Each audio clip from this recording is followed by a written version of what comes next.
ইসলামী আন্দোলন বাংলাদেশের আমির নাইবে আমিরের বিরুদ্ধে বর্তমানে সবচেয়ে বেশি সোশ্যাল মিডিয়ায় প্রোপাগান্ডা ছড়াচ্ছে বট বাহিনী। আপনারা জানেন, মিথ্যা অপপ্রচারের দিক দিয়ে বাংলাদেশের শক্তিশালী নেটওয়ার্ক গড়ে তুলছে এই বট বাহিনী। বাংলাদেশের এমন কোনো অপকর্ম নেই যে তারা না ছড়ায়।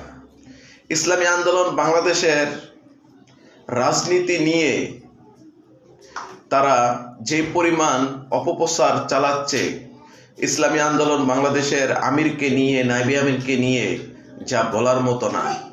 তোমরা যতই অপবাদ দাও, মিথ্যা প্রপাগান্ডা ছড়াও, মিথ্যা অপপ্রচার করো, তাতে কি ইসলামী আন্দোলনের জনপ্রিয়তা কমতেছে? কমে নাই, দিনে দিন জনপ্রিয়তা বাড়তেছে। ইসলামী আন্দোলনকে নিয়ে যত তোমরা ক্রিটিসাইজ করো না কেন, ইসলামী আন্দোলনের গন্তব্য তারা ঠিকই পৌঁছে যাচ্ছে। কিন্তু তোমরা আজ যদিও ক্ষণিকের জন্য পপুলার হয়েছ, আগামীতে তোমাদের এই পরিস্থিতি খুবই করুণ হয়ে থাকবে এবং দেশবাসীর কাছে স্পষ্ট থাকবে।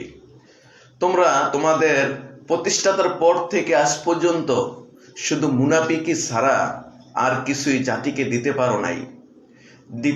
জাতিকে কোনো ভালো কোনো দিক নির্দেশনা দিতে পারো নাই। জাতিকে ভালো একটি দেশ চালানোর গাইডলাইন দিয়েছো। নিজেদের স্বার্থ কিভাবে ক্ষমতায় যাওয়া যাবে, এই স্বার্থ ছাড়া আর কিছুই জাতিকে দিতে পারো নাই। ইসলামী আন্দোলন বাংলাদেশের আমির, নাইবে আমির, ইসলামী আন্দোলন বাংলাদেশ যারা পরিচালনা করে, এই জাতিকে তারা অল টাইমই ভালো দিক নির্দেশনা দিচ্ছে এই দেশটা কিভাবে ভালোভাবে চলবে, দিচ্ছে এই দেশটা কিভাবে ইসলামের পথে চলবে। আর সেটাই তোমাদের মাথা ব্যথা।